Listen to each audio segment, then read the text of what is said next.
దుర్మార్గుల నోటిలో పురుగులు పడేను. నాలుగు దిక్కులు అంధకారమయ్యేను. వింతధ్వనులు పుట్టేను.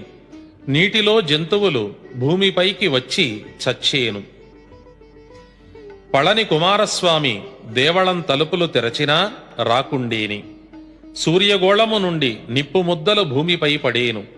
కపిల తీర్థమునందు ఝంకారనాదము పుట్టేను. జగమంతయు కంపించేను. సమస్త జనులు వీరబ్రహ్మము చరిత్ర చదివి ఆడిపాడేరు. మరలా అనాది ఆచారాలు ధర్మాలు నడచేను. 3 నెలలకు వర్షము కురిసేను. పైరు పంటలు సమృద్ధమయ్యేను.